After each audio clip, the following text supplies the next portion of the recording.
আসসালামু আলাইকুম। আমার ইউটিউব চ্যানেলের সম্মানিত প্রিয় শ্রোতা বন্ধুরা, সবাইকে আমার আন্তরিক শুভেচ্ছা। আশা করি সবাই ভালো আছেন। আজ আমি আপনাদের একটা মজার গল্প শোনাতে যাচ্ছি। প্রিয় শ্রোতা বন্ধুরা, আগের গল্পটি শোনার জন্য ধন্যবাদ। আশা করি আপনাদের ভালো লেগেছে। যদি আগের গল্পটি ভালো লেগে থাকে তবে অবশ্যই লাইক ও কমেন্টে জানাবেন। এখন দেখুন দ্বিতীয় গল্পে কি চমক অপেক্ষা করছে। এই গল্পে আছে ভিন্ন স্বাদ, ভিন্ন অভিজ্ঞতা, আর সঙ্গে থাকবে এক সুন্দর শিক্ষা। তাহলে আর দেরি না করে চলুন শুরু করা যাক আমাদের দ্বিতীয় গল্প। কোনো বিষয়ের ভিত্তি সঠিক কিনা সেটা জানার পরেই আমরা আলেমদের অনুসরণ করি। ঠিক যেমন ইমাম আবু হানিফা রহমতুল্লাহ আলাইহ, যখন আমরা নিশ্চিত হলাম যে তিনি কোরআন ও হাদিসকে ভিত্তি করেই ফিকাহার আইন কানুন প্রণয়ন করছেন, তখনই আমরা তার অনুসরণ শুরু করলাম। কিন্তু এখানে একটা শর্ত আছে। তদন্ত করার জন্য কিছুটা জ্ঞানের প্রয়োজন।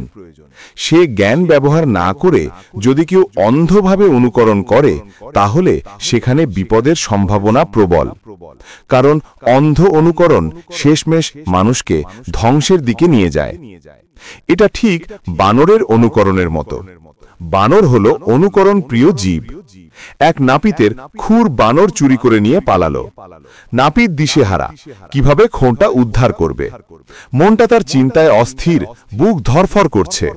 হঠাৎ মাথায় এলো এক বুদ্ধি। সে জানে বানর যা দেখে মানুষকে করতে তাই নকল করে।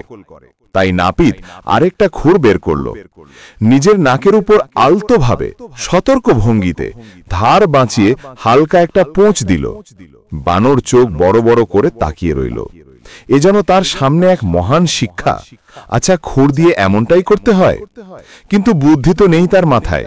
সে নাপিতের ভান বুঝতে পারল না।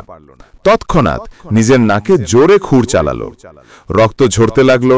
যন্ত্রণায় বানর চিৎকার করতে করতে পালিয়ে গেল। নাপিত শান্তভাবে খোঁটা কুড়িয়ে নিল, মুখে হালকা তৃপ্তির হাসি। সুতরাং শিক্ষা হলো, না বুঝে অনুকরণ করলে ফলাফল হয় ভয়াবহ। অন্ধ অনুকরণ মানুষকে বানরের মতোই বিপদের দিকে ঠেলে দেয়।